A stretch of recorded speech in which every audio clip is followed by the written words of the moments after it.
Hello, everyone. Welcome to Coffee to You and Me. One more live program that you and I are getting to share with one another and sit down and discuss all the wonderful things that you need to learn as a networker, as a professional, as a leader.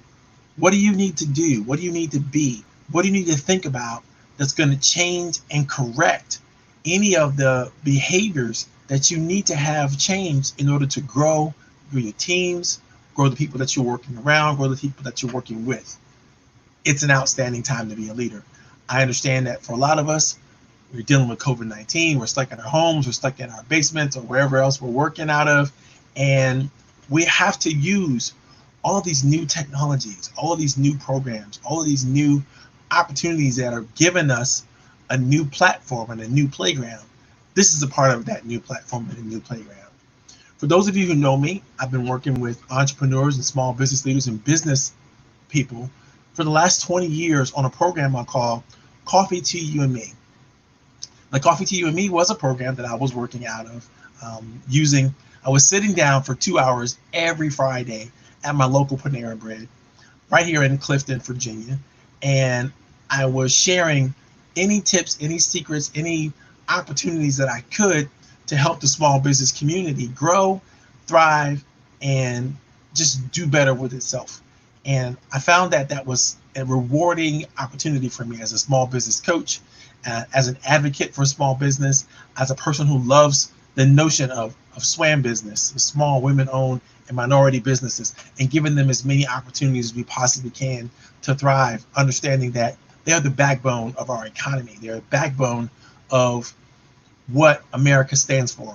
When someone says, I want to be an entrepreneur, I want to run my own company, I want to run my own business, what they're saying is they want to take control of their lives. They don't want to be dependent on some other organization or some program or some group to handle a major portion of what their life and their career success is going to be all about. So I love entrepreneurs, I love entrepreneurship, and I'm looking for opportunities to work with as many as possible. Today's presentation is going to be super special in that the first few people that register and sign up and come online with me, I don't care whether you're coming through Facebook or you're coming through LinkedIn or you're coming through YouTube, which this is all being broadcast live in all these different channels. I want you to consider taking me up on an offer of mine. And I want to give you a free $500 gift. Now, what is that gift? If you agree to just sit down and talk with me, have a Zoom call or phone call or whatever for just 1 hour, that is literally $500 worth of my time that I would charge any person who would think about becoming a part of my coaching program. Now, I promise you, if you say, you know what, I'm going to take you up on the gift, Coach Powell, and I want a free hour of your time, and I'm going to cash in my $500 chip. What I'm going to do with that is not only am I going to coach you for a full hour, but I'm going to knock that $500 off of whatever price point that you would come in working with me. And for some people, that might be 25% off of getting an opportunity to work with me for 4 months or more. And it's very, very important that you think about, what is it going to take to pull you into a level of success? What is it going to take you to pull your life into a level of success? And even if it's just having that conversation with a professional like myself for just 1 hour, I promise you, it will not be a waste of your time. It will not be something that you're going to come back and go, I wish I hadn't have spent the time thinking and talking about, answering questions about me and my business and my world. And so if you're willing to, and if you'd like to, go ahead in the chat box, let me know that you want to take me up on my $500 offer. 1 hour at $500. All you have to do is put it in the chat box, 1 hour, $500. And I will connect with you and we'll figure out a way to either run a Zoom chat together or do a phone call or a conference call or whatever you like. And that'll be a great opportunity for you to engage, for you to start to begin to work on your professional development. And, I decided because I'm doing Coffee to You and Me now, and this is something that I'm doing live, as you can tell. I've been doing for years. And I just think, we have the time, we have the ability, and why not? So I try to share. I want to share with as many people as I possibly can. The second thing I want you to think about while you're on the call today, if you haven't already shared this moment with someone else, if you haven't clicked on the links and shared the links or provided an opportunity for people on your social media programs, whatever you're using, to log on with us and talk to us, go ahead and do that now. I would really appreciate it. I would really appreciate your helping me spread the news about this program and helping individuals create what they need to create. Like I'm looking over here, I'm seeing Nancy after the meeting tried to find you on YouTube but could not find the current presentation. Would you like to give us the URL for weekly updates? I wish I could, Nancy. I'm going to work on that. Maybe sometime during the program, I'll figure out how to get that stuff to you, because this is a new technology for me. I'm using StreamYard, which is allowing me to simulcast live to YouTube, to Facebook, and to LinkedIn all at the same time. And so having done that, I'm not sure of how to share it, how to market it, and how to make sure I post it. But if you can figure it out and share with your friends, I would really appreciate it. It means a lot to me. It looks like I've got quite a few people on the call today, which is great. That's exciting. Okay, so let me give a couple shout outs while I'm here. I got a couple friends on. First of all, my good friend Nancy, it's so good to see you. I'm glad you're able to hang out with us and be there. And she says she's present and accounted for. I love it. And then my other good friend, Dr. I love this. Dr. Travis Travis. He graces us with his presence every once in a while. So the doctor is in.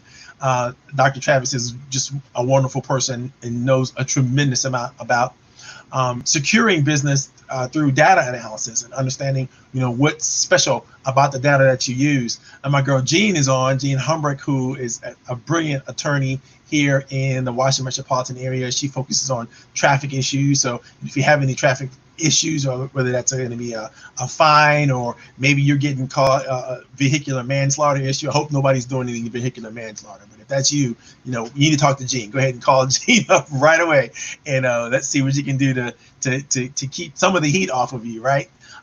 It's very, very important that we do what we can to share it with one another. So if you're in the chat, or you're in the chat box right now, go ahead and put down, if you want people to contact you, want people to know how to contact with you, go ahead and put your contact information in the chat box, with your phone number or email address or whatever it is that you have that will allow people to contact you. That'd be great. Oh, I see another person. My boy Scott is in the house.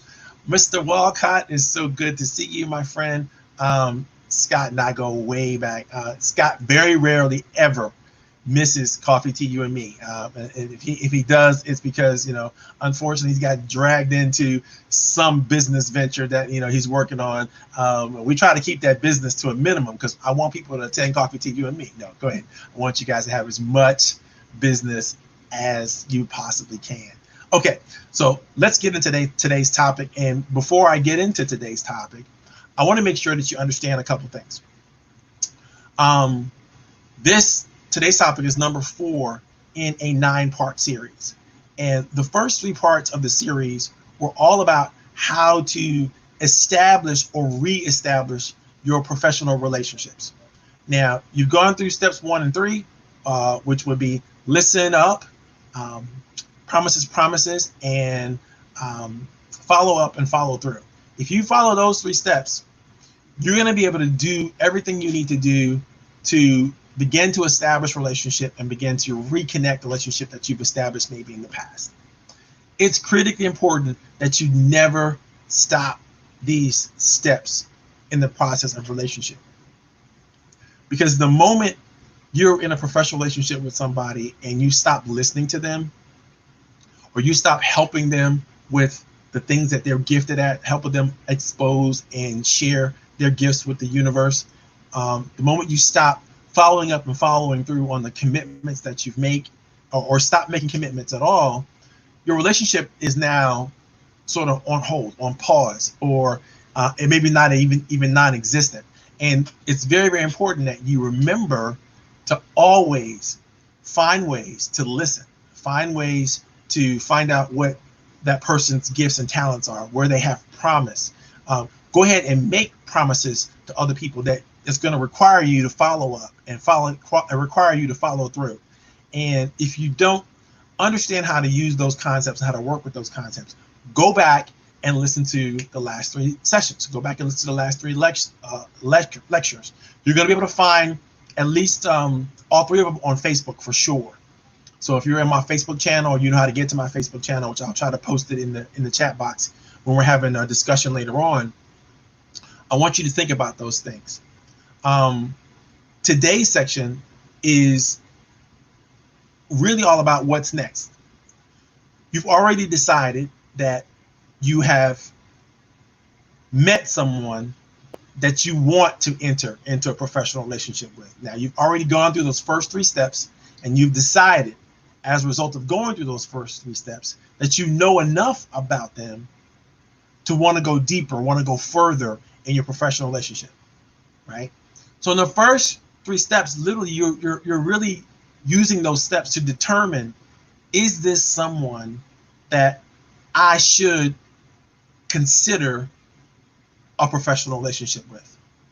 Or in the case that you have gotten out of touch with them in the past and you need to reinvent that relationship, you're going to start back from square one, which would be listening and then following up with the promises and follow up and follow through, right? So you want to follow those first 3 steps.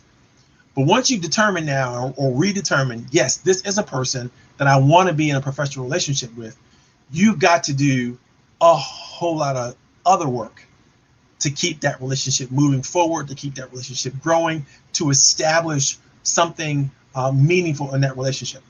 And so that's what we're going to talk about today. So the theme or the topic of today is get connected. 7 strategies that make it happen. And when you think about these 7 strategies, when you think about get connected, what we're talking about is, now that you've already established that this is a person that you want to be in a professional relationship with, what do you get to do? What do you need to do now to sync that relationship, to get deeper in that relationship, to actually make that relationship something that's special enough that you can begin to leverage it? Okay, this is critically important to understand.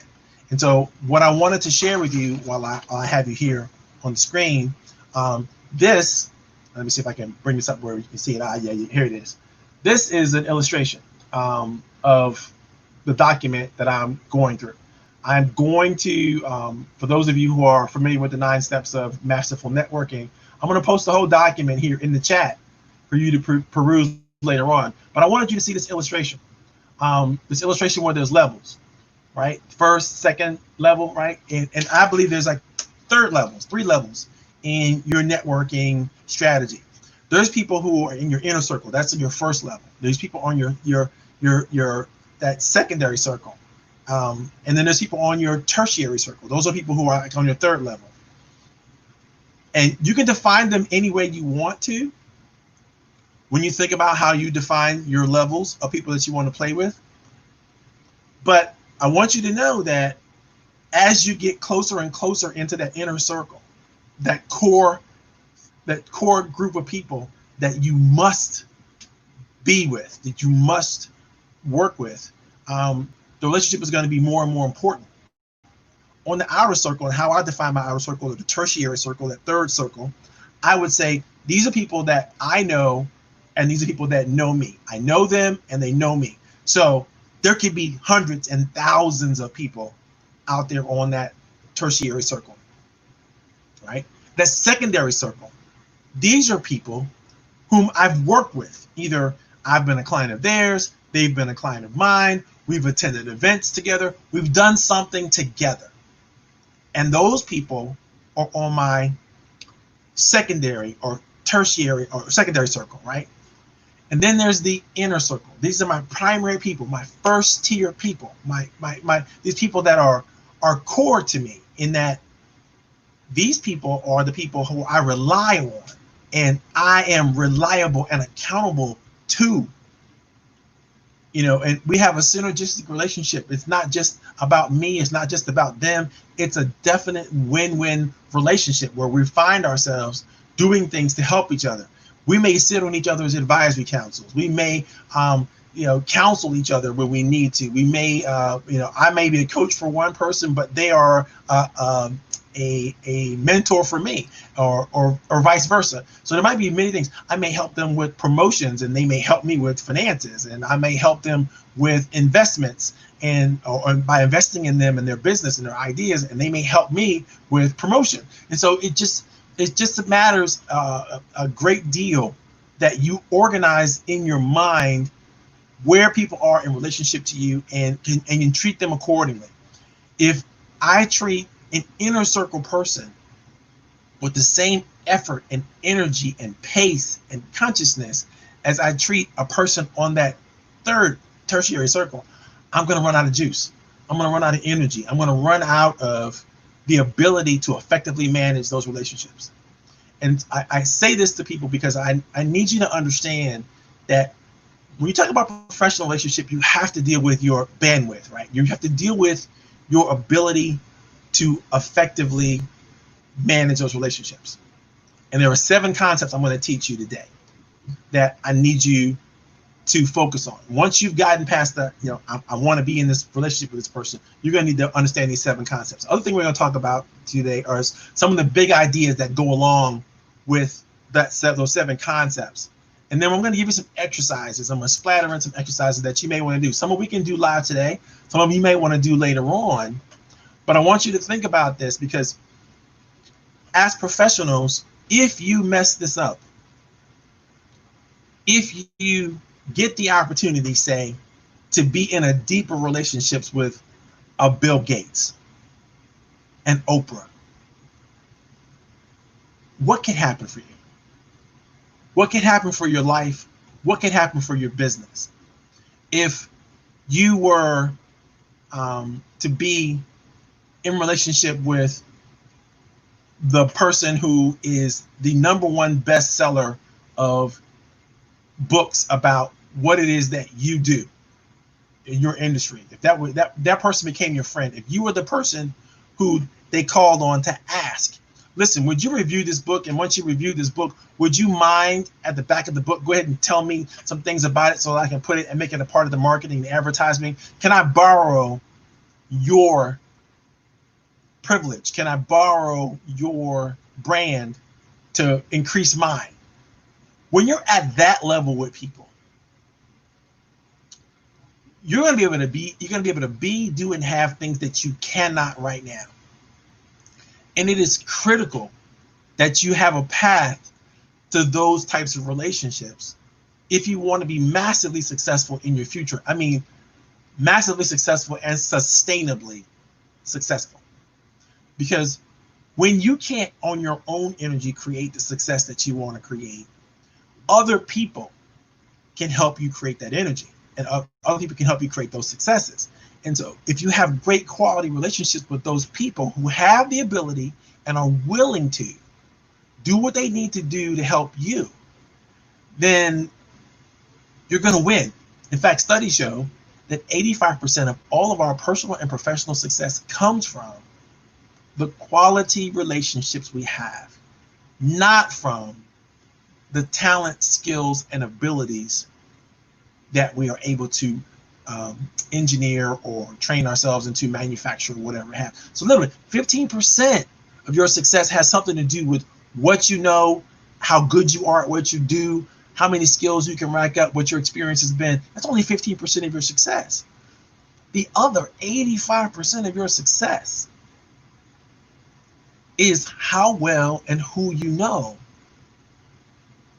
So if I'm a betting man, and I'm not, but if I was a betting man and I wanted to find out, what is the biggest return on my energy as a professional, I'm going to bet on relationships. I'm going to bet on professional relationships and getting into relationships that I can then use to grow. So let's think about that. The 7 strategies to make it happen. Getting connected. Here are the big ideas. Idea number 1.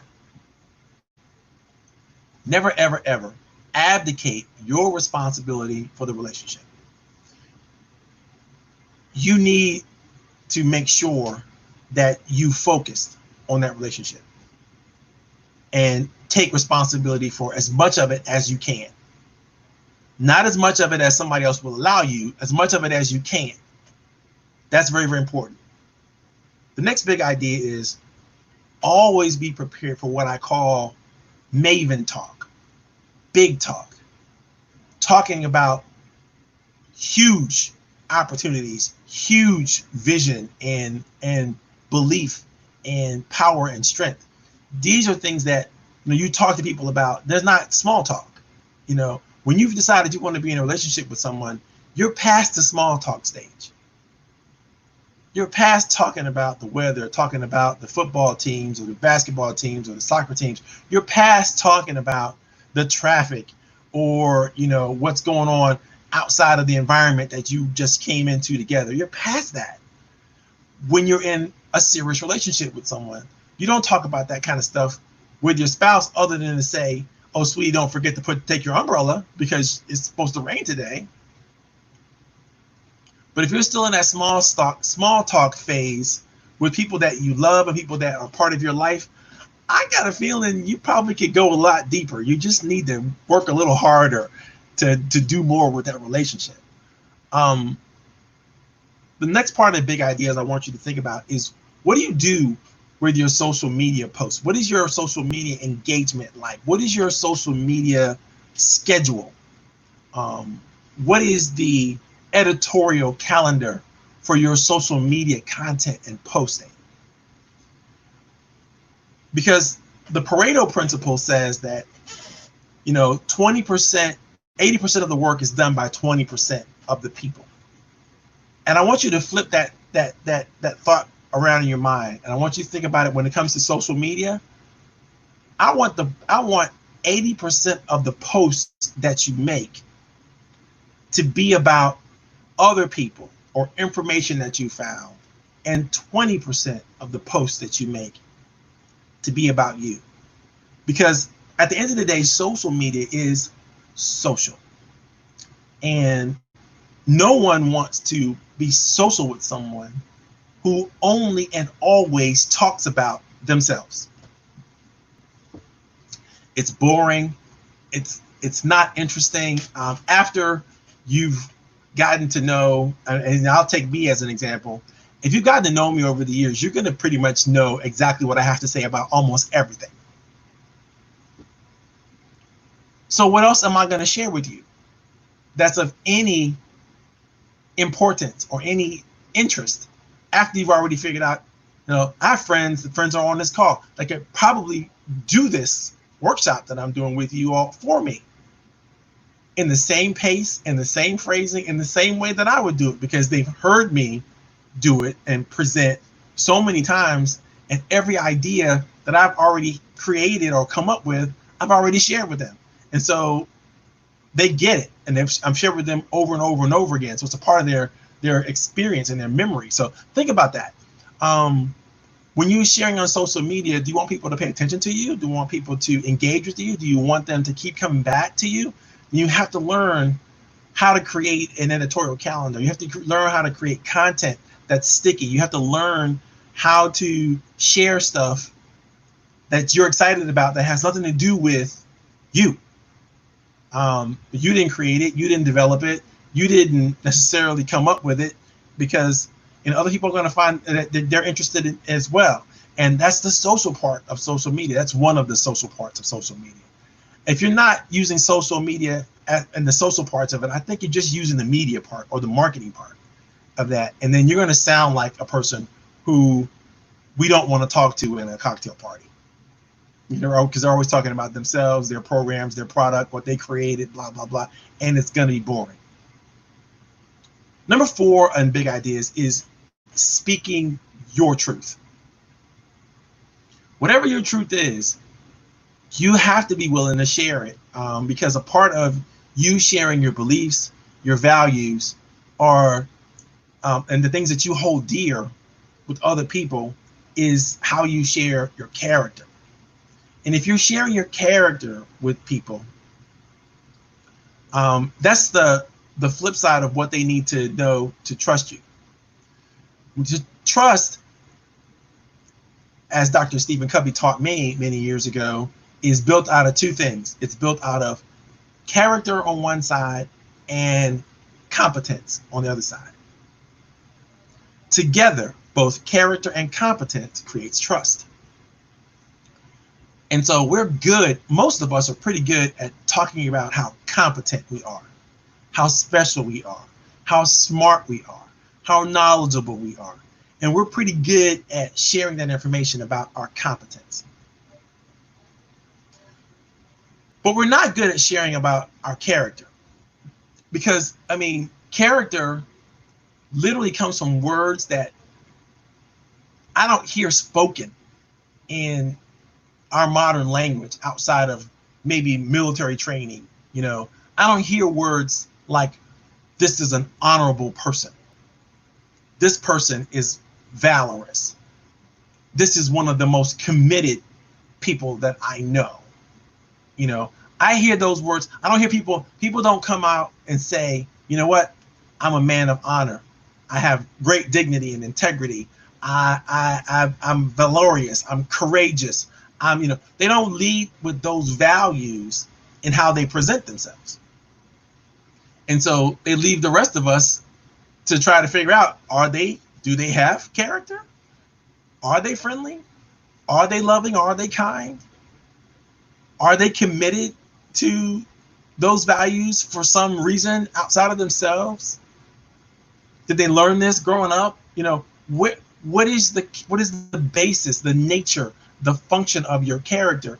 And you need to be able to find ways to interject that into your world, right? Because that truth of your character will help you maintain a level of authenticity, a level of integrity, so that when you work with people, people will see you for who you are, what you're all about, and what you mean, and what you bring to the table, and they will know that, and they will be able to enjoy that part of your character right away. It doesn't take a long time. It just takes you to get a hold of this thing. When people say, what is your brand?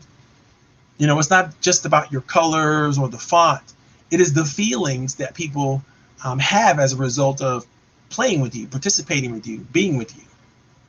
So speak your truth. The next big idea is to focus in every relationship on consistency.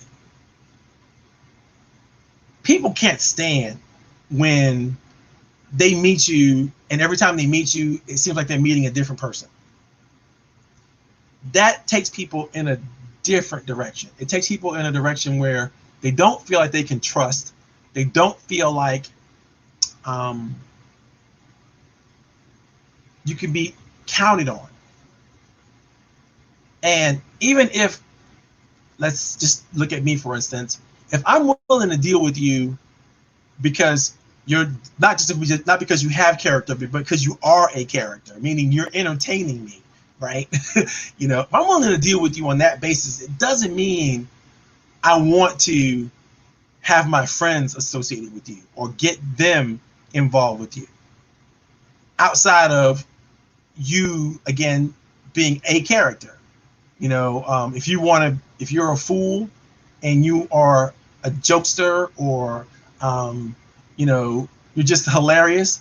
I mean, it's fun to be around, but I'm not bringing you on the boat when it's time for serious business. You know, if we have to rescue people or do something serious, I can't count on you for that, because you don't demonstrate that kind of character. So demonstrate the kind of character consistently.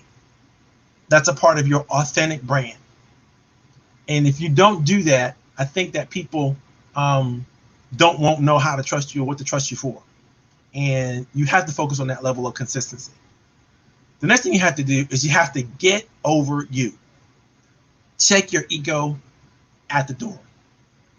No matter who you are, what you do, where you come from, your ego is something that won't serve you well in working with others. And you have to be able to put yourself in a situation where you are there to serve. And you have to figure out how to serve people the way they want to be served. And there's a difference between serving people, serving your friends, serving the people that you're in professional relationships with, or associates, or whatever you want to call it. There's a difference from serving them, doing the thing for them that you would like to do for them, versus doing the thing for them that they would like to do, or like to have done for them. And so, everybody's familiar with the golden rule, right? Do unto others as you would have them do unto you. And I love the golden rule. It's really great. However, I want to be treated with the platinum rule. I want others to do unto me what I want them to do unto me, which means they have to take the time to get to know me, to figure that out, what I want to see happen. I try to do as best I can not to make it a mystery, because I think that people who do that are putting up roadblocks to relationship. When you don't tell people, here's what floats my boat, here's what makes me happy, here's what brings me joy, and if you find the way to do that for me, then it's magical, right? And also, here's what takes me in the wrong direction. Here's what sends me off a place, off a cliff, right? So for me, anytime you want to talk about any sport where there's swing involved, like a swing mechanics like racquetball or tennis or golf, or anything where you have to swing something, right? Even eye or any of the games where you have a club, or what do they do when they do the Lord? I'm not thinking correctly. Hockey, like hockey sticks, right? Well, anytime you have to have a stroke mechanic with, I know a little something about that, because I'm a certified and trained, racquetball professional. So I even teach. I'm certified to teach at the semi-professional level. So people who are very, very good at this sport, I can teach them. And I know everything there is to know about swing mechanics, how to rotate your body correctly so that you don't cause injury. That's very, very important, especially as one gets older in any game, any sport, because if you don't keep the right types of flexibility, right types of strength, and if you don't use the right basic mechanics, you're going to break something. Something's going to rupture. You're going to have a pull, a stretch, a tear at some point as you continue to do whatever it is that you do, right? A bat, a mallet. Thank you. I really appreciate that, Nancy. If you don't understand the basics of anything, then you're going to hurt yourself. You can't do it long term. It's not going to happen. And it's very, very important that you get that. So when people are thinking about networking and they're not focusing on consistency, they're not getting their ego out of the way, they're not focusing on those basics, then they make tremendous mistakes. And mistakes with people are hard to heal from. When you make mistakes with people, you cause hurt feelings, you cause frustration, you cause anxiety and angst. And it might not even be something of your own design, something that you intended to do. But by not paying attention to the feedback, which is the next big idea in a relationship, then you fall victim to just doing whatever you want to do and let the chips fall where they may. And that's no way to be in relationship. Relationship is about give and take and communication, and you got to be willing to assess the quality of the relationship. That's why feedback is critical. That's the next big idea. Feedback is critical. When you are looking to be in relationship with people and they're giving you feedback, they're giving you nonverbal feedback, they're giving you verbal feedback, and you're not paying attention to that feedback, these people are feeling like they're not being understood almost immediately in this relationship. And that is something that now you're going to have to try to figure out how to recover from, because you weren't paying attention to what you should have been paying attention. And then when people feel like they're not getting what they want out of a relationship, which is usually attention, then the relationship suffers. So think about that. Feedback is critical. Looking for feedback is critical. Being able to help people provide feedback to you in professional relationships is very, very important. If you have professional relationships, you should always be asking, what can we do? What can I do? Is there anything I could do to make this relationship better? Is there anything you could think of that I should be working on? Is there anything that I've done that put you in the wrong direction or set things off or made things more difficult for you? I need to know. And you need to give, and it's very, very important to me because I want to fix it. When you are about that kind of commitment in a relationship, that you're willing to receive and do something because of the feedback that you've received, that says a lot about how you respect and appreciate another person. But when you're not looking for feedback and you could care less about it, it also says a little bit about how you care about the other person. Now, maybe people don't collect feedback because they're fearful of what's going to be said and they don't really want to hear it. Again, that's your ego, right? So back to that other big idea, right? Get your ego out of the way. All right, you gotta lose that ego, because there's no place for ego in relationship. The last big idea that I want to share with you is to never quit improving the relationship. A relationship is only finished when the people in that relationship stop working on improving that relationship. There should always be a what's next. There should always be the next meeting, the next promise, the next commitment, the next thing you're going to be doing together. You should always be looking forward to the what next. If you have professional relationships and you're not looking forward to the what's next, then you should be working on whatever problem created that, right? If that's not gonna, if it's not working out, then you work on it. That if it's not working out, you work on it. Somebody write that down so I'll remember that. I'll create an article about that. When it's not working out, you need to work on it. I like that. So anyhow, those are the big ideas that I want to share with you about getting connected, right? And I'll just repeat them real quickly. Never advocate your responsibility. Always be prepared for Maven talk. Make the Pareto principle and flip it as a part of your social media. Speak your truth. Always speak your truth.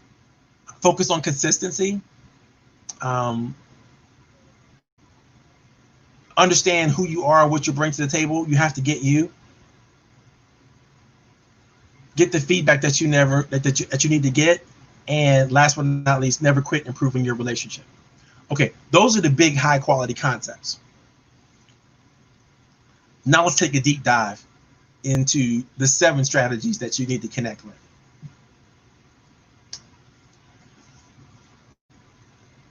And yes, Gene, when it comes to mistakes, I mean all mistakes, whether they're unavoidable or avoidable. Mistakes have whatever they are will set a relationship back, and the relationship has to be bigger than the mistakes. If the relationship is not bigger than whatever mistakes that anybody makes, then the relationship doesn't have a whole bunch of value anyway. And you got to think that through. You know, how are you valuing that relationship? I should add that it's probably another step somewhere. Okay, so let's get into the seven strategies to connect. Strategy number 1: you got to be the quarterback.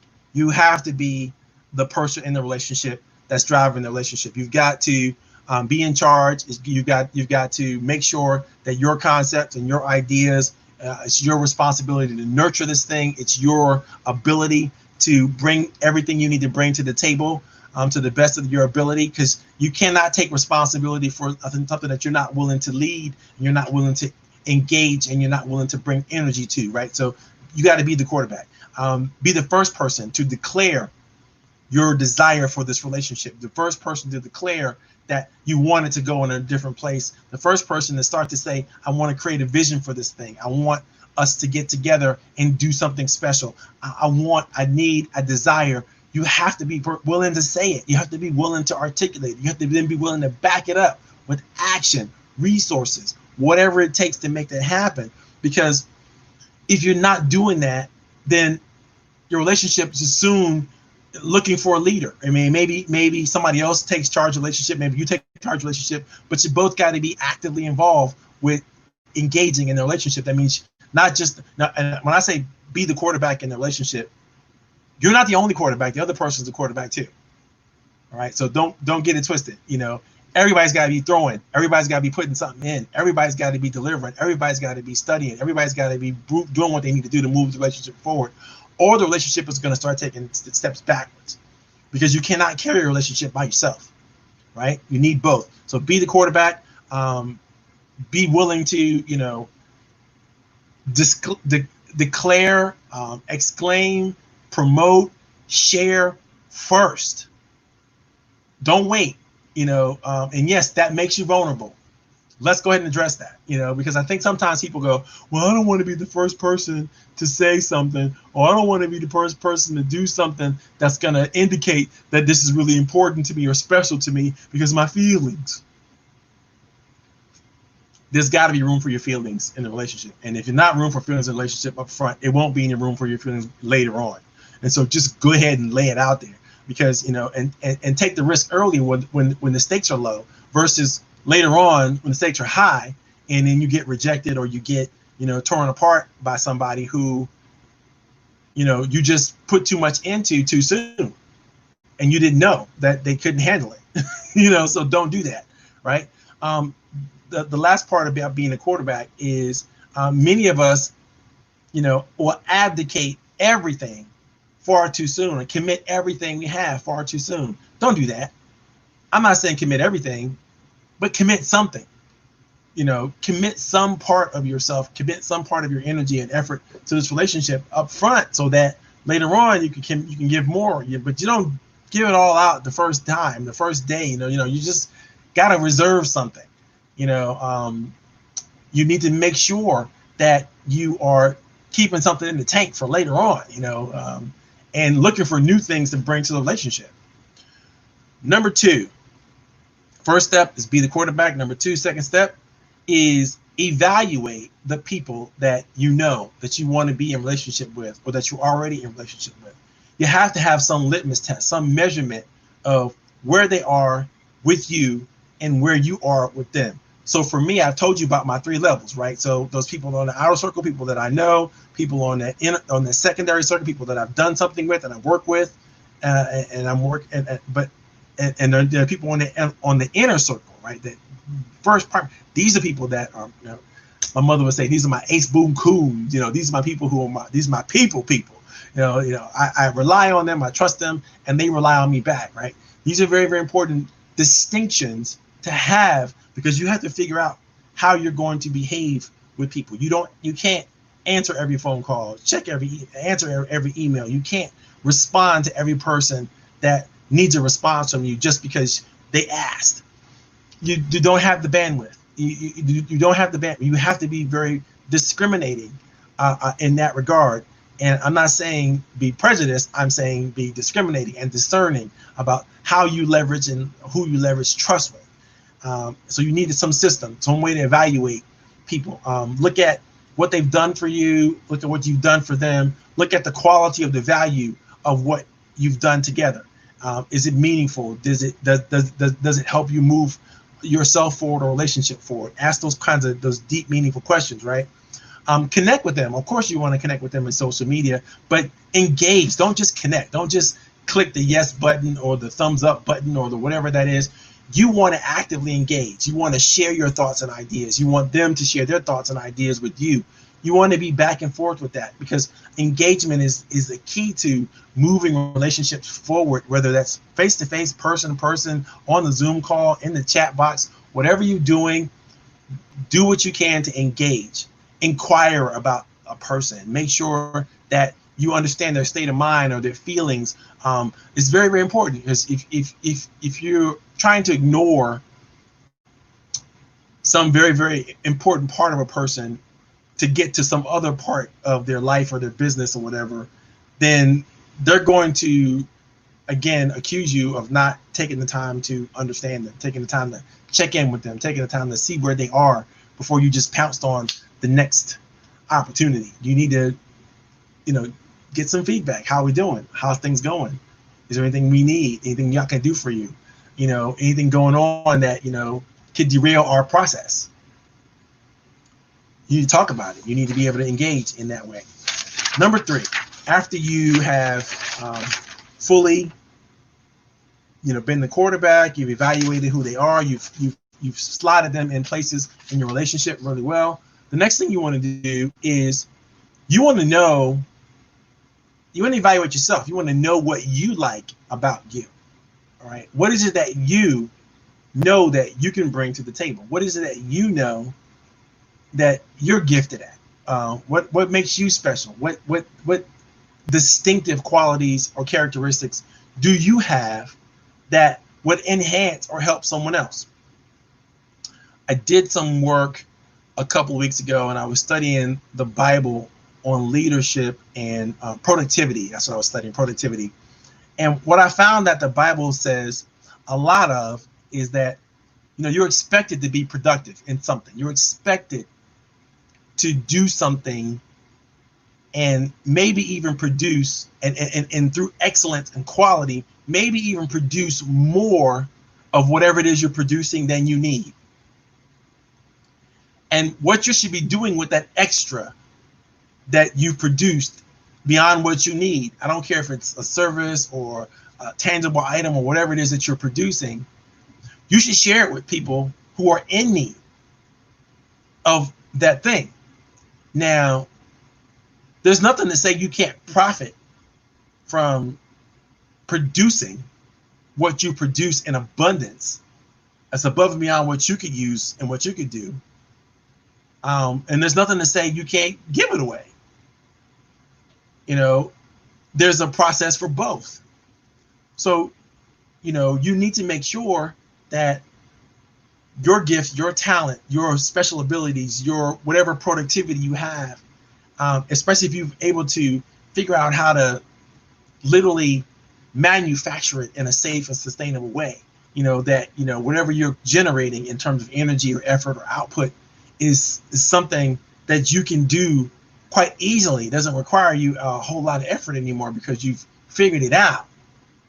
Then let's make sure that you share that with somebody who could use it, somebody who can pay for it or would pay for it, or somebody who desperately needs it, and it would help, relieve some of the pressure of their life, and figure out ways to do that.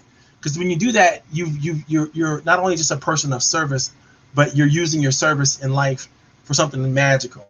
One of the ways I would help encourage people to work on themselves and figure out what they can bring to the table, what their gifts are, is to take a True Voice survey themselves. Now, True Voice is an acronym I created to help people come in touch with what people are really trying to say, what really people are really trying to bring into existence, into the universe. And VOICE is an acronym. It stands for vision, it stands for obstacles, it stands for intuition, it stands for commitment, and it stands for environment. And the more you know about a person's vision, the obstacles they face, intuitively what they need to do about those obstacles, what commitments they need to make around those obstacles, what environmental concerns that might affect how they participate in our world, the more you know them, and the more they know themselves, and the more you can function well with them. So it's critically important that when you're looking at these things, when you're looking at you're trying to figure out what it is you're about, ask yourself the questions. From a vision point of view, where am I trying to go? What are the things that are in my way? What are the obstacles that sight unseen I know these are obstacles I have to overcome, I have to get around, I have to negotiate, right? Intuitively, what do I need to know? What do I need to do? I already know that I need to face those obstacles. What commitments should I make to myself, to other people, to whatever, that would help me negotiate these obstacles? What environmental concerns do I have around these obstacles that might be something I have to pay attention to? These are things that once you do that well, when you know them well, you can function well. Number 4, look for interest bridges. Now, you've already assessed what they bring to the table. You know what you bring to the table.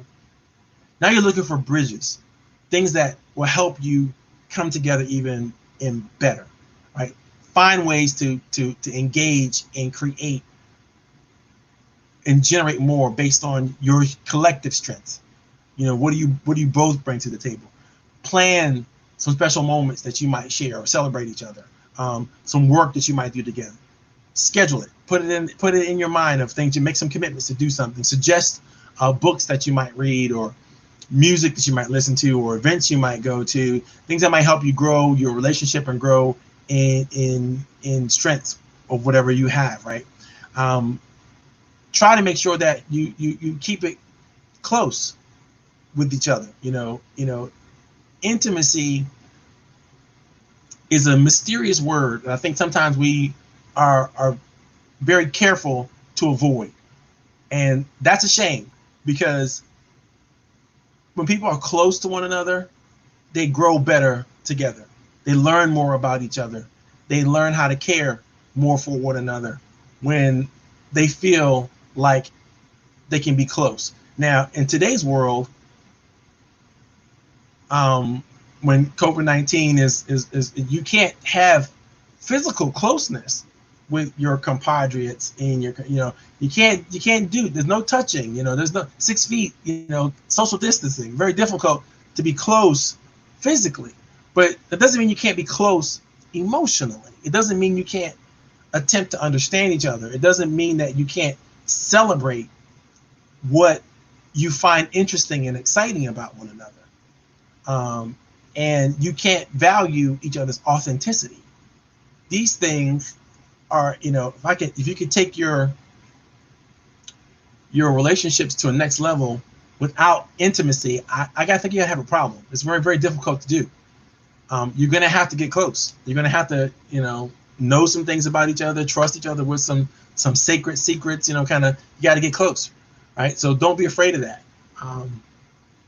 And that's a part of looking for interest bridges. You have to get intimate.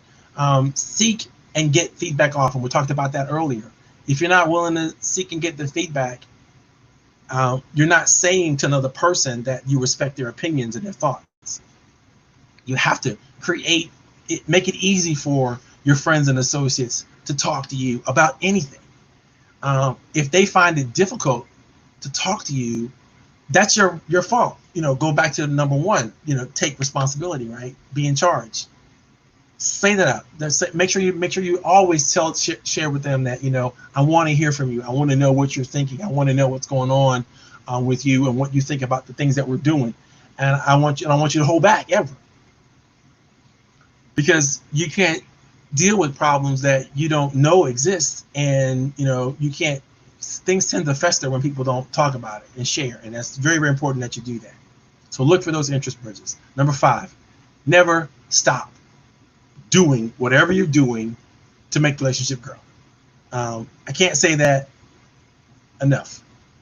If you have a relationship and you don't have a planned next opportunity to call, to talk, to work together, to do something together, you are literally disconnected.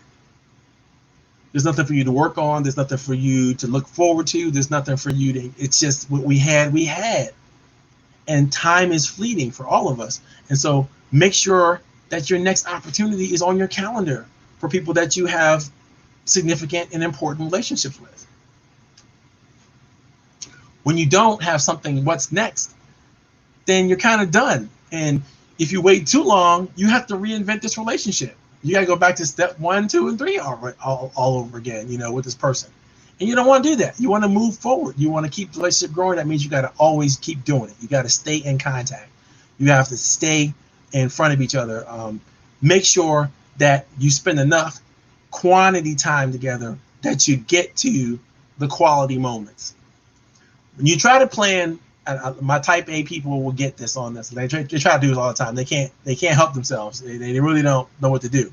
I call them type A's or D personalities, right?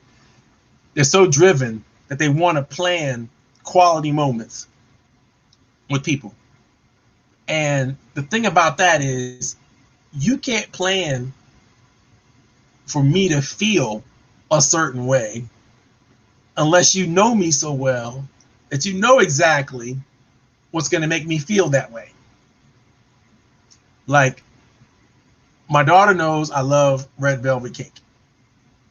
And so when she wants to make dad happy, she can make a red velvet cake and make dad happy. However, if dad's on a diet, the last thing dad wants to see is red velvet cake.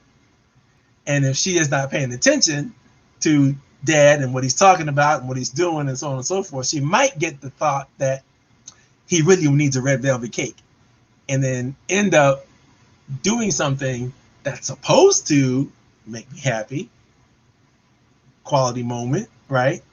But it's really setting me back and making me feel like I haven't been listened to, right? Now, that's a real life example of what people do to each other, because she loves making cakes. She loves cooking. She loves baking. And I love to eat her baked goods, right? But if I'm being honest with myself, I'm pre-diabetic. I can't do that as a habit often. I probably should never do it, right? So think about it.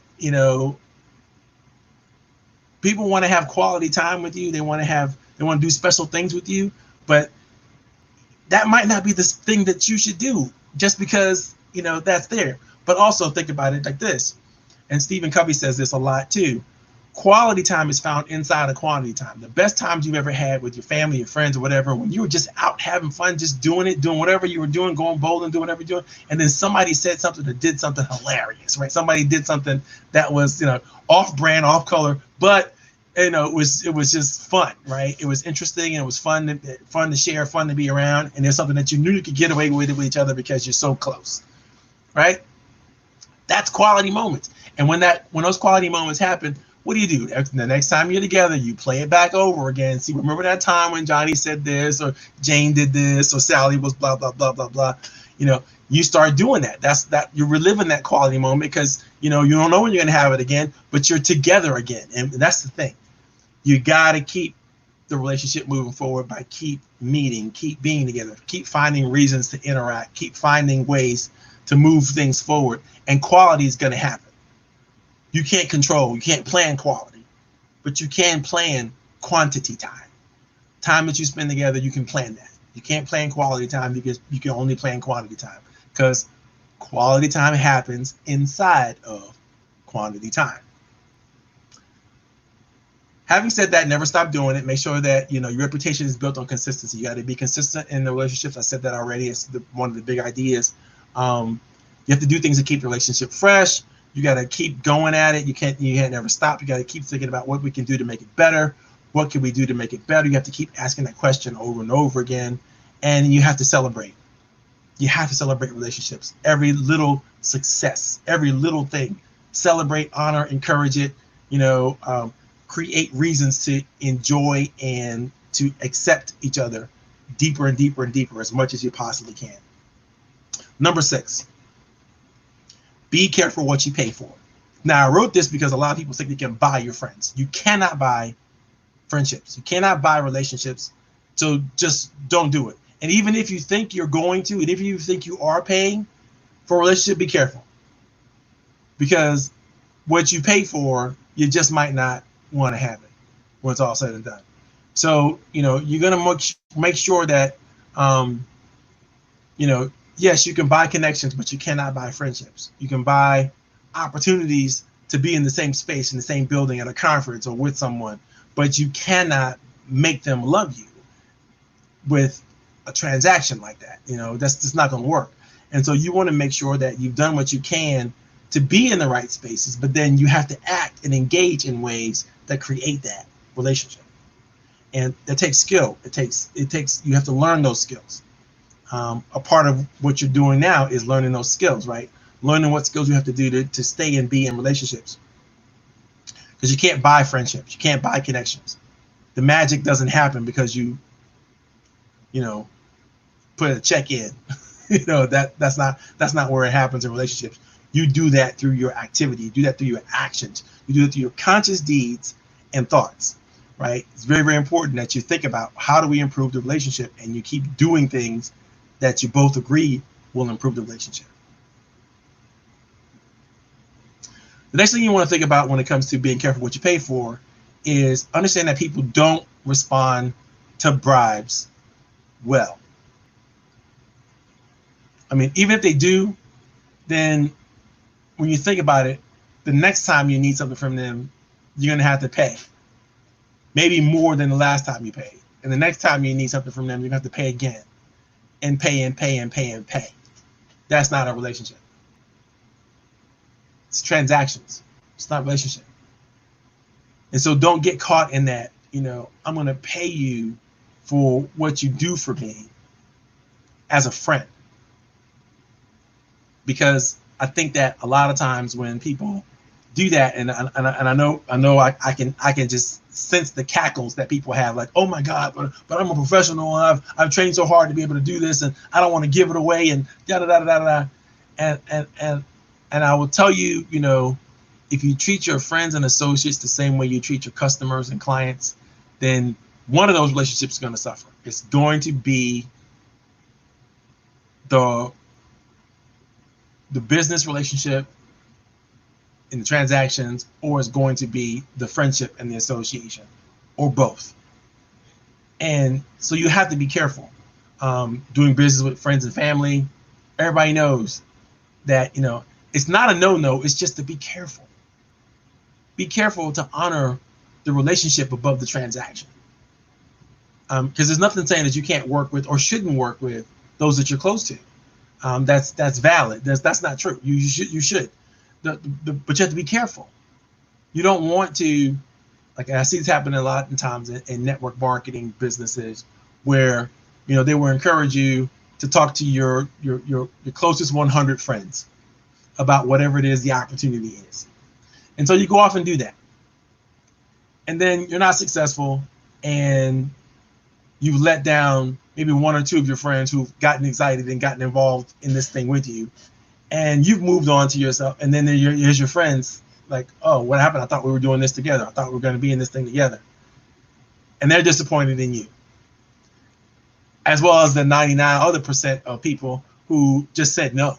I don't want to play with you like that.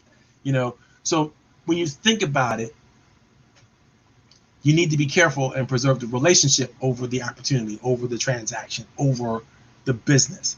If the relationship is more important than that business, and the business is when it happens, if it happens, it's gonna happen much better than it would have if the relationship wasn't important. All right, you have to make sacrifices for relationship. Very, very important. Be careful what you pay for. Number 7, and last of the 7 techniques, is you need to know the real benefits.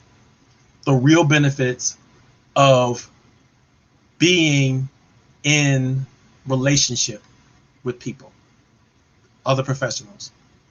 And I will tell you, if you can't describe the benefits of being in a professional relationship with you to another person, then maybe you haven't taken the time to go back to the couple steps before and analyze those relationships really well, really understood what it is you brought to the table for them, what it is they brought to the table for you.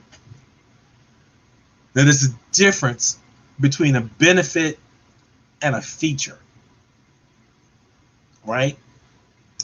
If you're in a relationship, say to me, right? A feature of that relationship is the titles that I have, like chairman of the Small Business Commission for Fairfax County, my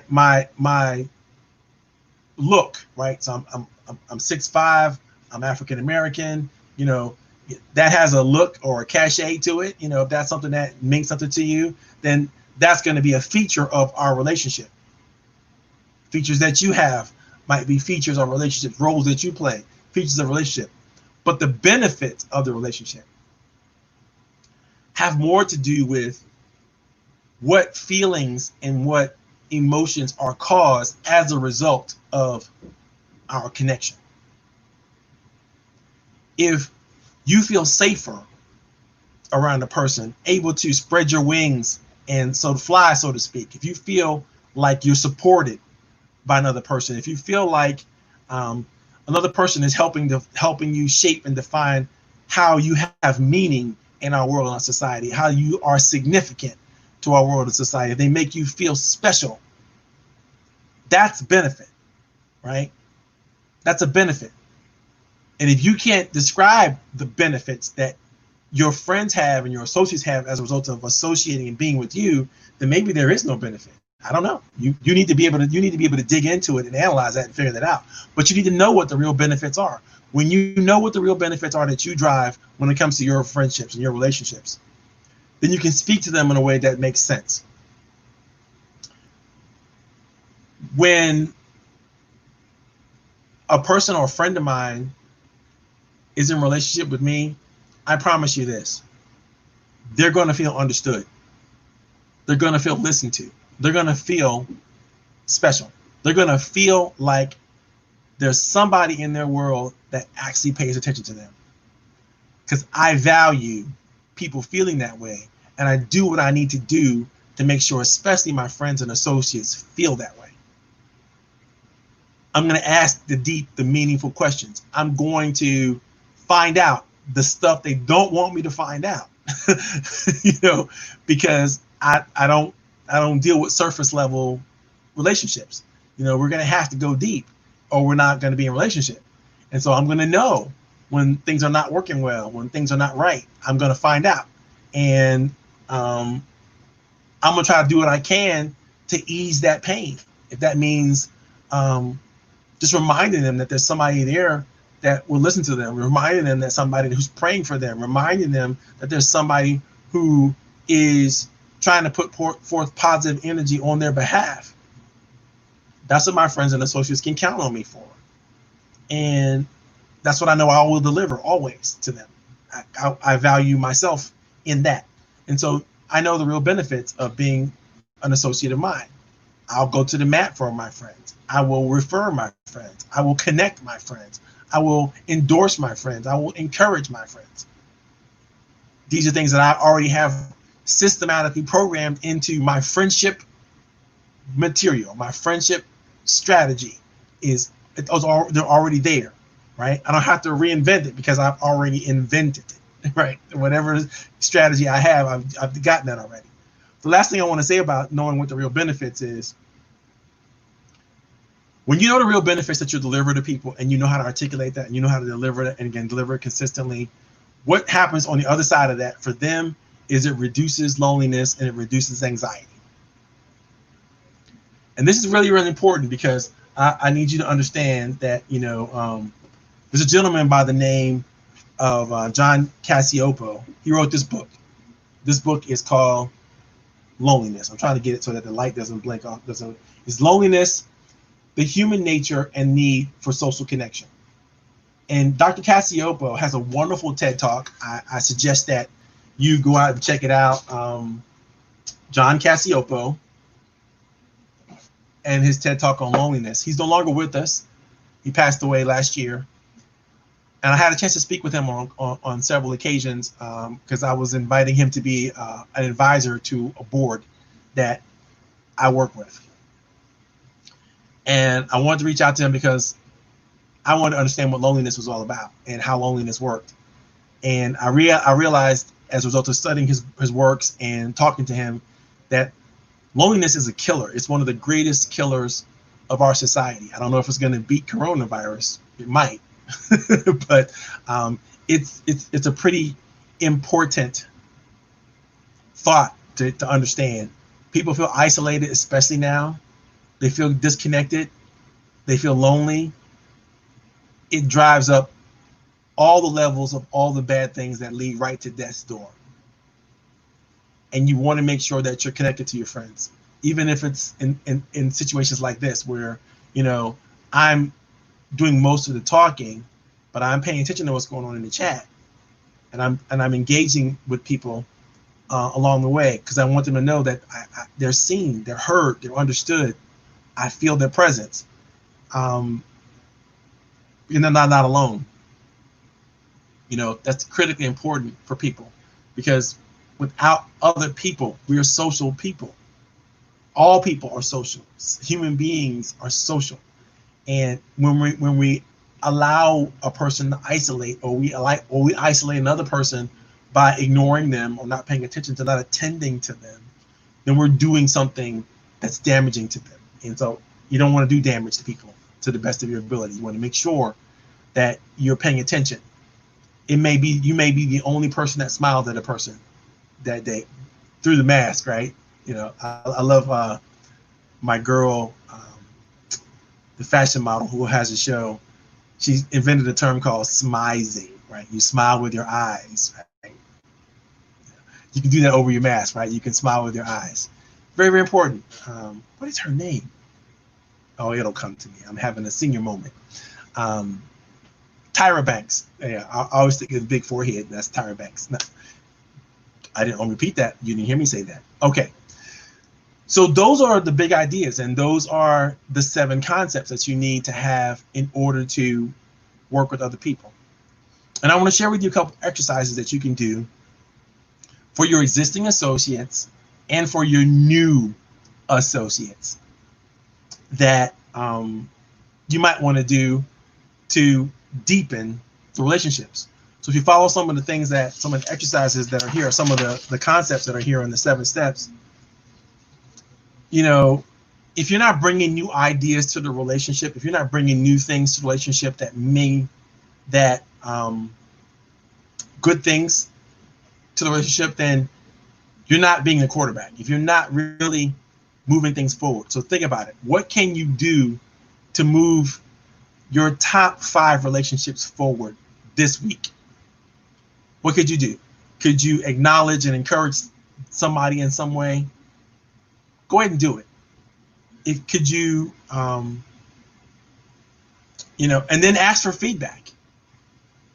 What you do to improve a relationship, you're guessing until you get the feedback. And so, get the feedback, make the adjustments, try something new, but that's the activity of relationship. It's back and forth. You're finding out what you can do to strengthen the relationships by strengthening the relationship, by asking the question, what can I do to strengthen? Ask that question. What can I do to strengthen the relationship? What do you need from me that you wish I had thought of? I think those are good questions to ask, right? Go ahead and, again, on your top 5 people, go ahead and ask the question. What do you need from me that you wish I'd have thought of?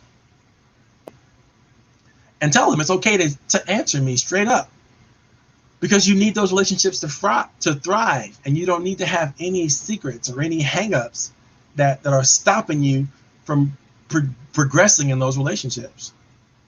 So you got to ask the question, what can I do to make this better for you? I really want to know. Say it straight up. I really want to know. That way people get it, that it's okay to be honest with you, to have candor with you, to make sure that, they're saying the right things.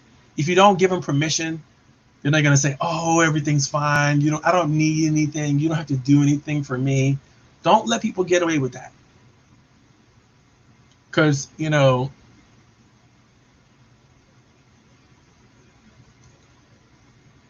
if I have a talent or skill that I could leverage for a friend of mine, and they don't allow me the privilege of leveraging that talent, that skill, those resources, or whatever it is I can bring to the table, if they want to hold that back from me, then I got to ask, are we in a real relationship? Or is this something that, you just, I don't know. You don't know how to appreciate what I deliver. You don't know how to bring, you don't know why I'm bringing what I'm bringing to the table. And you got to ask that question, because if they're second guessing, your efforts or what you're bringing to the table, because, they're afraid of the law of reciprocity, and you might ask them for something, I get that can happen, but don't you want to know that? And you'll never know if you don't engage, if you don't attempt to strengthen the relationship. Okay, guys, there's a lot of things going on. I'm going to go through the chat box, but if anybody has any questions that are that you want to ask about anything regarding professional relationships, anything regarding business, COVID-19, small business loans, whatever it is you want to talk about or know about, just throw it in the chat. If I don't know the answer, I would do my level best to figure out what the answer might be for you. If I do know the answer, of course, I will share it with you. This is your time. And I promised you, that, I would give that to you. So I've dedicated this time for you. And let's not leave here with questions unanswered. Or unasked, put it that way. I may not be able to answer all the questions, but you can at least ask it. right? So if you have a question in there, go ahead and put it out there. Let me see if there's anything out here that I haven't already addressed. Love me some Scott Walcott. Yes, me too, Nancy. I agree with you. The platinum rule, love it. Yeah, I thought about that years ago, and I know I've heard it from somewhere else. So I can't say I've invented the platinum rule, but I remember. I remember now. I was waiting tables my way through college, and I was becoming an assistant manager at a Denny's in Ohio. And my manager Kim Hannis used to tell us, treat people like the way they want to be treated, not like you want to treat them. Treat them the way they want to be treated, and that really kept the level of service that I would offer tables and people that come to the restaurant at a super high level. And I was sort of the king of the third shift. So I dealt with the drunks as they came back from their parties, and Denny's open 24/7. So I was there with them until daybreak, pretty much making sure they had coffee, making sure they had food, gotten over their hangovers or whatever they had to do. And it was to my delight to have fun all night long, and enjoy the moment with being able to serve people. And I think that there's something to that lingers in my character and my personality to this day. I just think the platinum rule is the way. It's also a way to not get caught up in trying to create equality with people. There's another phrase that I learned that equal ain't fair, right? So if you treat everybody the same, yes, you are treating everybody equally. But does everybody deserve to be treated the same? Shouldn't you treat them the way they deserve to be treated? And that's more fair than equitable. I'd rather be fair than equitable, because I think that fair is something I can justify. Equitable is something that starts to relate to ownership and all those sorts of things, and that has nothing to do with how well to treat a person or how not well to treat a person based on what they bring to the table, what their character is, and what they need, right? So it's very, very important. Nancy, let's hear for platinum rule. Got that already. Jean says, if it's not working out, you need to work on it. Yeah, thank you for reminding me of that, Jean. I'll write that down, right? Don't be judgmental when they tell you stuff. Oh, yes, that is so true, Nancy. Again, your ego, no room for it. No room for your ego in professional relationships. Because the relationship has to be above both of you, really. It has to be the relationship and then the individual in the relationship, not vice versa. When the hierarchy comes up, you got to think about, is the relationship more important or is the individuals in the relationship more important? And when the relationship is more important than the individuals in the relationship, then the relationship stands a chance of moving forward into the future. When the individuals in the relationship are the only thing that matters in the relationship, then I got a problem. That relationship probably won't last very long. And it's very, very important. My wife and I think about this all the time. There's her character, there's my character, and then there's our collective character. What is it that we as a couple, who are we? Is something that we seek to find and refine and redefine all the time. Because the choice is to be me, her, or the choice to be us. And if we choose we over either one of us, then we'll always be until there is no her and I. I think that's what relationship is all about. It's about coming together to do something more than you can ever do by yourself. It requires a lot of communication, a lot of sharing. I love this quote, Tim. What we call the NFL, no friends left. That's very good. I totally appreciate that. Nancy says, I'm starting to create infographics for Zoom and other online meetings. Do you have suggestions as to the most productive target places or people to which I should market them?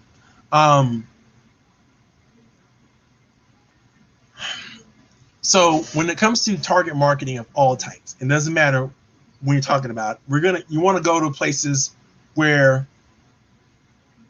the usability is there. People want to use or accept or have whatever it is that you bring to the table. And if you find that there's no need for what you're offering in the target market you've chosen carefully, right, then you need to reevaluate the quality or what it is that you're bringing to the table. Because oftentimes I think in entrepreneurship and business, we get an idea and we go for it. I think it would be nice if this would happen. And maybe you can find somebody who wants that thing. But I think the best entrepreneurs don't just create stuff. They find out what needs to be created from the target market, and they find out at what price point these people would want it. And then they figure out how to create that thing at a price point where they could create profit above and beyond the onesie twosies here and there's. That's business, right? And you got to think about it. You know, what is the market screaming for? Even if they don't know they're screaming for it, what is that market that you're trying to penetrate? What is it about them that they want what you're bringing to the table? And you need to be able to answer those kinds of questions. If not, I don't think you have a target market. How do we restart connections for people we want to connect with that we haven't spoken with in a while? People that we once had a relationship with. Okay, so you got to go back through the first 3 steps of the 9-step process, which is figure out, 1, how to listen to them. Again, create a moment where you can just reconnect with them and re-understand the new them, what's going on with them today, who are they now, and then start to discover and understand what their promise is, what they bring to the table, what their strengths are, what their gifts are, and start to help them make commitments to grow that gift and to grow that promise. And then you're step 2, and then step 3, now you're following up and following through. You're having meetings with them, you're discussing strategy with them, you're working together to produce something that they created or create something with them that you created together. And then you're doing something and you're following up and you're following through, and you come back to listening and back to promise and back to following up and follow through. And you just keep going that cycle over and over and over again. And that will reset and restart and jumpstart the relationship all over again. And again, then you're into the 7 steps, right? The 7 rules. You don't give up. Now, once you got that going, you got to keep that train rolling until it is no longer useful or meaningful for either one of you, for at least one of you, right? So in order to do that. And then you got to back out of the relationship, which is a whole different course, right? How do you get rid of somebody? It's time to move on, right? And they don't want to move on. That's a different question. Let me see. Who else has a question? Now, how do we negotiate a high salary? I love that. What's difficult about that question, and I love that question, what's difficult, Scott, about that question is when you want somebody to pay you more than they want to pay you, you got to be able to prove that you bring something to the table that's going to make it easier for them to do that. And as a business development person, or as a person who's always thinking about, what do we bring to the table? What do I bring to the table that's unique and special, that's valuable? I always kind of have an understanding of what that could be. For instance, I'm about to join a board, and I'm not just going to join that board if I don't bring a significant amount of resources to the table to be on that board. They're not asking me to do that. They're not asking me to say, I want you to bring something to the table. I want you to bring a big donor or a big investor to our cause as a requirement to be on the board. They probably should, but they're not.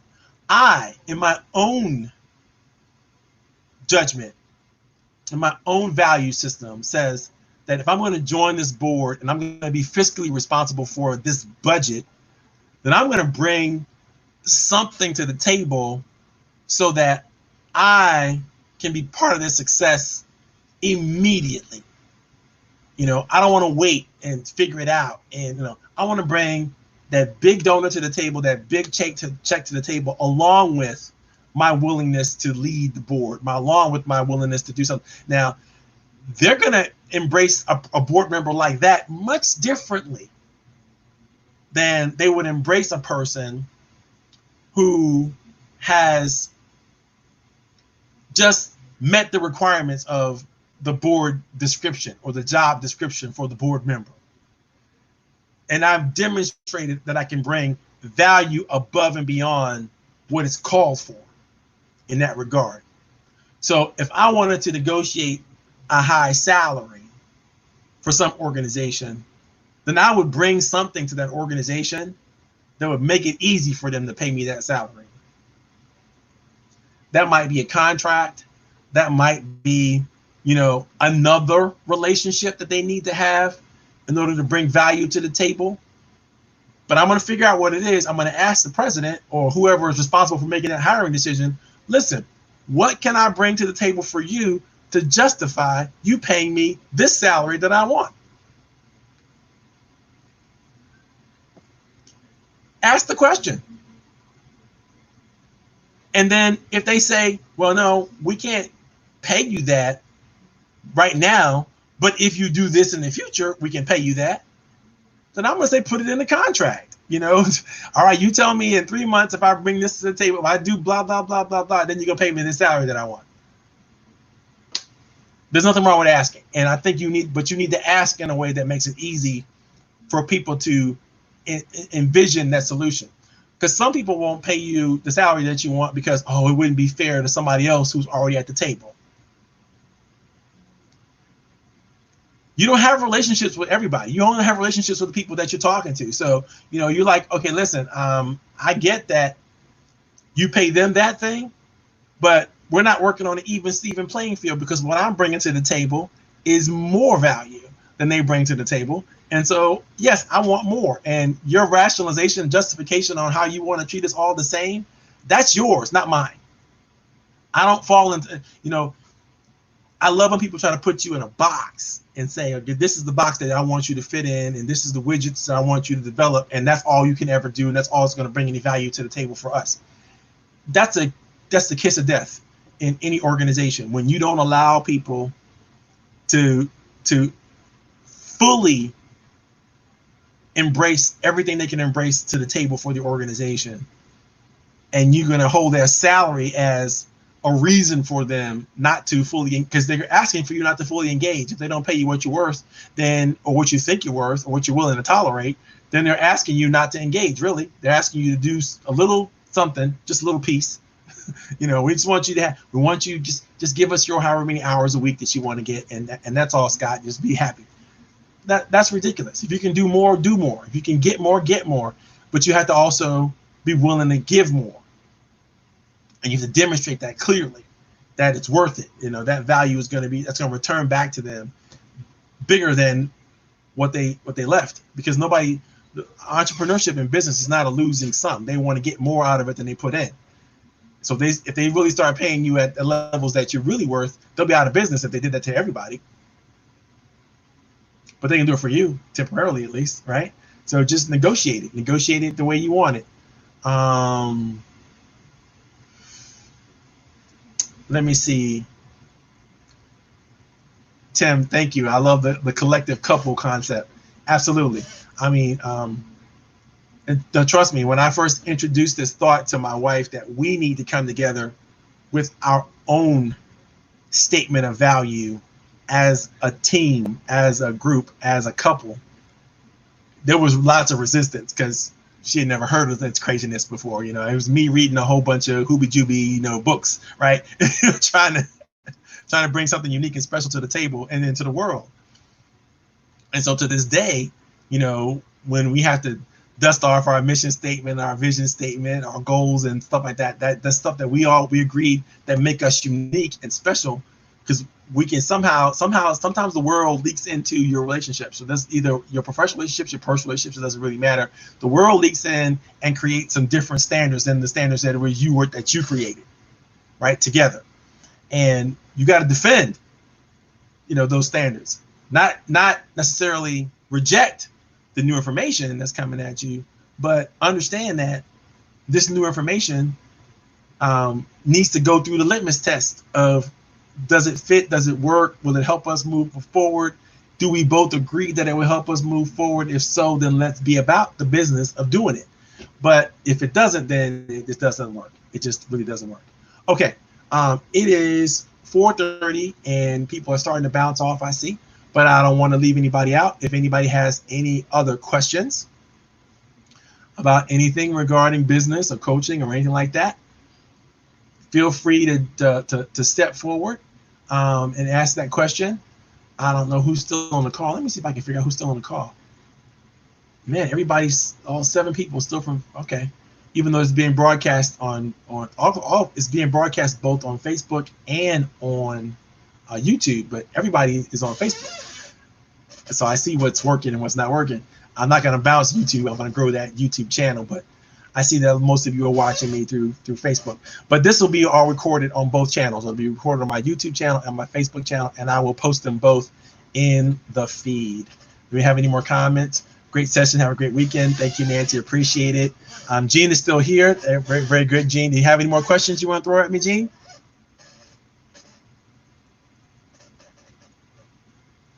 I'm over here doing the pee-pee dance. Okay, guys, I don't see any more questions. I'm going to shut this puppy down. It was fun. I had a great time. Next week, let me tell you what we're going to be talking about. This week, we talked about getting connected and deepening your connections. Next week, we're going to be talking about specifically how do you have those personal meetings? How do you have those sessions that will make you move the relationship forward?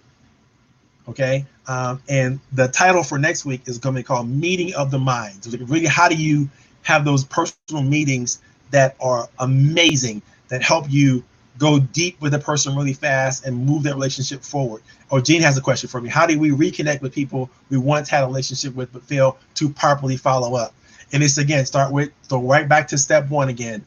Start to listen. And I would say even apologize for the lack of connection, because again, taking responsibility is important, right? I would apologize for the lack of connection. Just own it all. Even if the person was partially responsible, you weren't behaving the way you wanted to behave, and so you can take responsibility for your behavior and go ahead and apologize for that and say, listen, I want to reconnect with you. Can we get together for it and have a conference call or have a Zoom call or some kind of not a business lunch or anything like that. We're not getting close to people, but can we reconnect on the phone or whatever that is, and just talk for a few minutes, and then ask them some good questions. What are you up to lately? What's been a big effect on me? What have been your big wins since the last time we spoke? How have you grown? These types of questions are questions that indicate your interest. Oh, that's one thing. I'm glad you asked that question too, because it's something I wanted to share with you. When it comes to relationship and managing relationships, there's a quote, there's a thought I want you to think about. If you want people to be interested in you, you must first be interested in them. I told you, don't be afraid to be the quarterback. Don't be afraid to be first. Don't be afraid to declare your interest first. You must be interested in them if you want them to be interested in you. And so the more questions you ask, the better you are at giving good question, the more you are indicating that you have interest in them. And that's going to make them feel special. That's going to make them feel desired. That's going to make them feel a deeper connection to you. And so keep that going, because people never run out of a need for attention. All of us have attention deficit, right? We don't get enough attention. We don't pay enough attention either. But we don't get enough attention because people don't pay enough attention. So you be one of that shining bright lights and stars that are going about the business of reconnecting with people by paying attention, asking the questions, getting involved, getting connected, and moving the relationship. And once you do that, you move back into rule number 2, number 3, and you just keep going but you can't ever forget to follow up and follow through again. You got to keep it on your calendar, put it on your calendar, reminding yourself, give yourself a little tingle or whatever you need to do for your phone systems or whatever you need to do to remind yourself every 2 weeks, every 3 weeks, every month to reconnect with this person and move the relationship forward. Ask those big questions we talked about earlier, and that'll do it. Okay, guys, it is 4:36. I'm getting out of here. Had a lot of fun.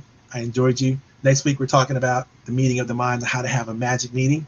And anything you can do to help me increase our audience and share this with more people, I would really appreciate it. This has been the longest session that we've done. I think I got my lighting right. I got my camera angles right and all that kind of good stuff. So I'm working on it. We're getting better at creating a magical production. And I'll be able to sew all these videos back together at some point and create something magical.